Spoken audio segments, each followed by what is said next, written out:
Welcome to Health 2660. Here we don't just talk about health, we tell the stories that heal. Now please listen to the story. My name is Raymond, and for the better part of my 50s, I existed in a perpetual state of unwellness. It wasn't a dramatic, debilitating sickness that confined me to a bed or demanded immediate medical intervention. Instead, it was a subtle, insidious erosion of my vitality, a persistent undermining of my overall well-being. Each morning, I'd awaken with the distinct sensation that my joints had been replaced with rusty, ill-fitting hinges. A dull, throbbing ache would permeate my fingers, knees, and ankles, a constant reminder of my advancing years. My energy levels were perpetually depleted, leaving me feeling drained and sluggish even after a full night's sleep. And then there was the brain fog, a persistent mental cloudiness that made it difficult to concentrate, recall information, or even engage in simple conversations. I struggled to articulate my thoughts, often grasping for words that seemed just beyond my reach. I found myself increasingly forgetful, misplacing keys, forgetting appointments, and struggling to remember names. I attributed it all to the inevitable decline of aging, a natural consequence of the passage of time. After all, I was no longer a young man. Surely these aches, pains, and mental lapses were simply par for the course. I continued to push myself, clinging to the remnants of my former vigor, but the symptoms persisted and alarmingly began to escalate. My blood pressure, once comfortably within the normal range, started to creep upward, flirting with the danger zone. My doctor delivered the ominous diagnosis of prediabetes, a warning sign that my body was struggling to regulate its blood sugar levels. And then there was the weight gain, a slow but steady accumulation of unwanted pounds, particularly around my abdomen. I tried to ignore it, dismissing it as a mere aesthetic concern, but deep down, I knew that it was a symptom of a deeper, more serious problem. I visited my doctor, hoping for a quick fix, a simple pill that would magically alleviate my symptoms. He listened patiently to my litany of complaints, nodded sagely, and then delivered his verdict: inflammation.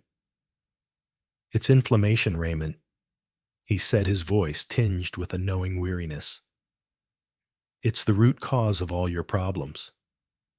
I nodded, feigning understanding, but honestly, I didn't really know what inflammation meant.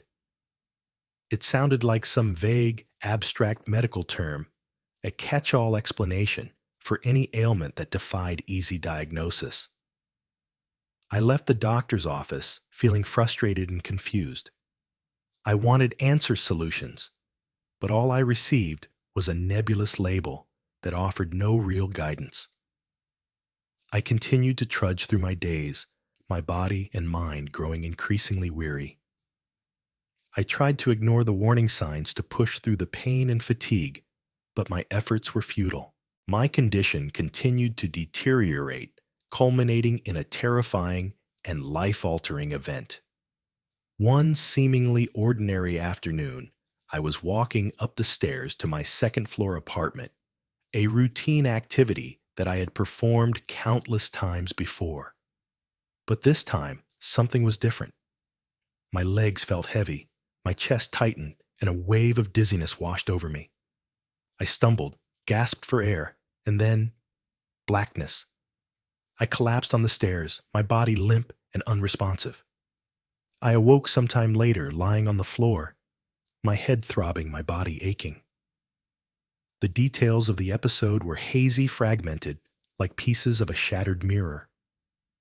I didn't know how long I'd been unconscious or what had triggered the collapse.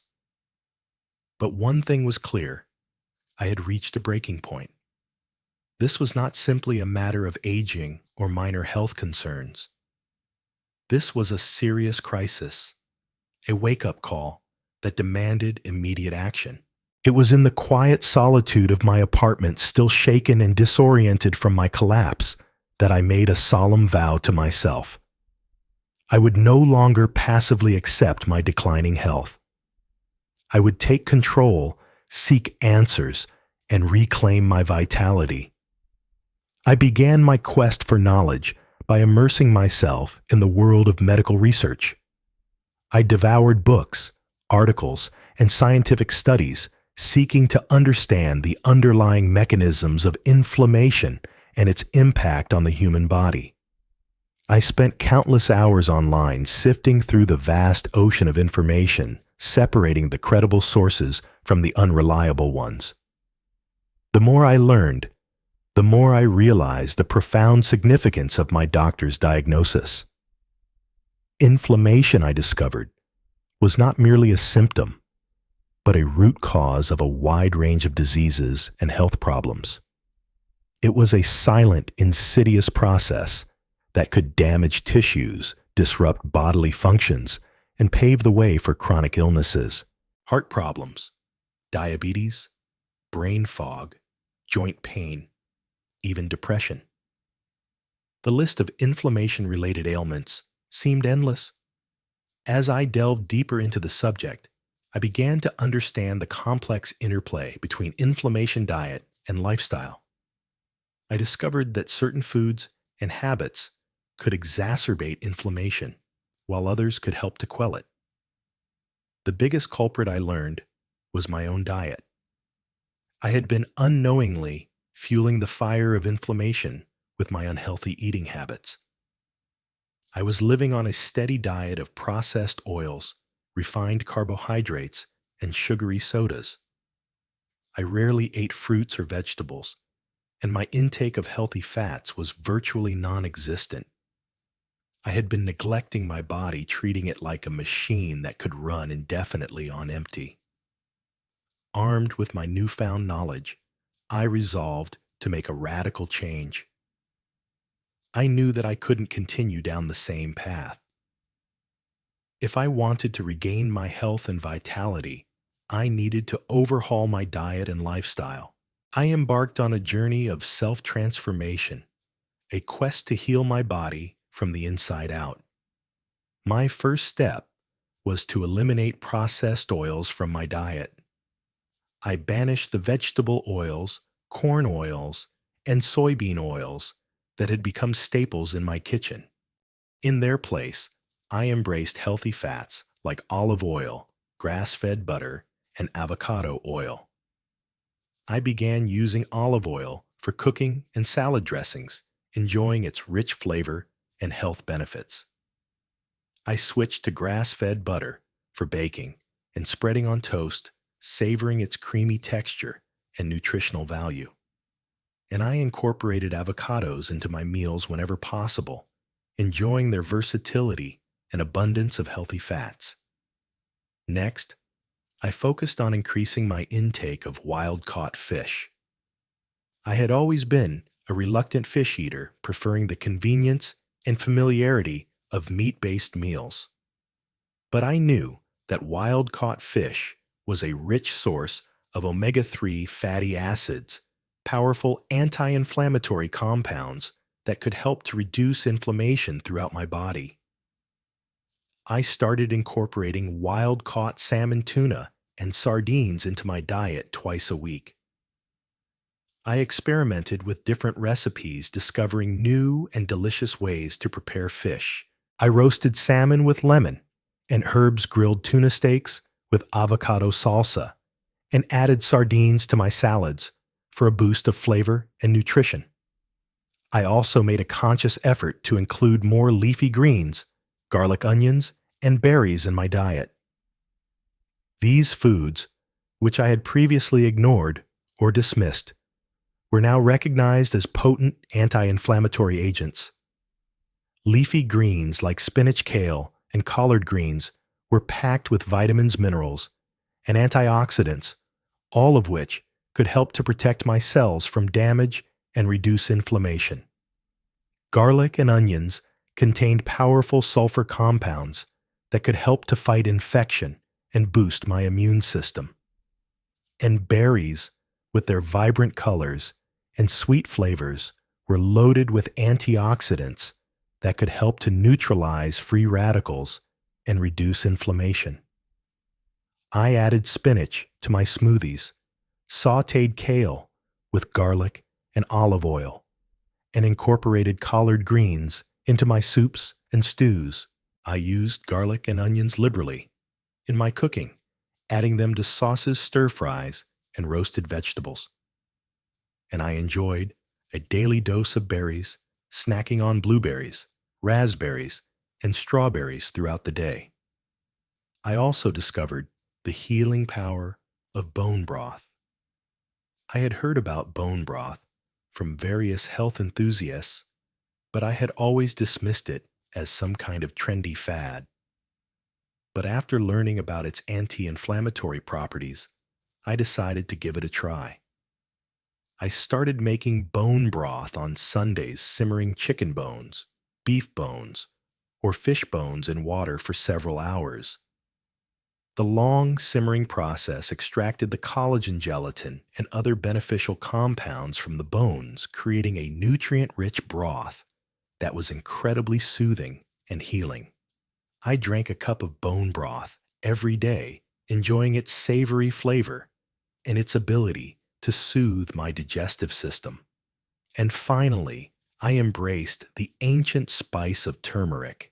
Turmeric, with its vibrant yellow color and earthy flavor, had been used for centuries in traditional medicine for its anti-inflammatory properties.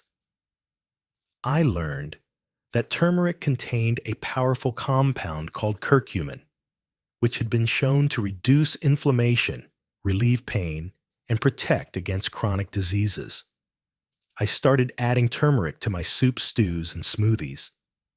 I also experimented with turmeric lattes, combining turmeric powder with almond milk, honey, and ginger for a warm and comforting beverage. Within weeks of making these dietary changes, I began to notice a remarkable transformation. The aches and pains that had plagued me for years began to subside. I woke up each morning feeling more refreshed and energized. The brain fog that had clouded my mind began to lift, allowing me to think more clearly and concentrate more effectively. I started sleeping better, falling asleep more easily, and waking up feeling more rested. I no longer needed caffeine to get through the day. My energy levels were naturally sustained throughout the morning and afternoon. As my body healed, my mind also began to heal. I felt a sense of optimism and hope that I had not experienced in years. I started to reconnect with activities that I had previously abandoned, such as hiking, gardening, and spending time with friends and family. I felt like I had been given a second chance at life. I returned to my doctor for a follow-up appointment, eager to share my progress. He listened intently as I recounted my dietary changes and my newfound vitality. He examined me thoroughly, checking my blood pressure, blood sugar, and other markers of inflammation. When he finished, he looked at me with a mixture of surprise and admiration. "Raymond," he said, "I'm shocked. Your markers for inflammation have dropped significantly. Your blood pressure has improved. You've even lost 15 pounds. He shook his head in disbelief. "I've never seen anything like it. You've completely transformed your health." I smiled, feeling a surge of pride and gratitude. "It's all thanks to the power of food," I said. "I've learned that what we eat can have a profound impact on our health and well-being." My journey to heal my body from inflammation was not easy. It required dedication, discipline, and a willingness to change my habits. But the rewards were immeasurable. I had not only regained my health and vitality, but I had also discovered a new appreciation for the power of food and the importance of taking care of my body. I started to see my life not as a slow decline, but as an opportunity for growth and new experiences. One of the most significant changes was my newfound passion for cooking. Prior to my health crisis, cooking was a chore, a necessary evil to be endured as quickly as possible. But now it became a source of joy and creativity. I experimented with new recipes, explored different cuisines, and discovered the satisfaction of creating delicious and healthy meals from scratch. I even started a small garden on my balcony growing my own herbs and vegetables. The act of nurturing these plants and harvesting their bounty gave me a sense of connection to nature and a deeper appreciation for the origins of my food. Health 2660. Thanks you for listening. We'll see you in the next video, and until then, be kind to yourself.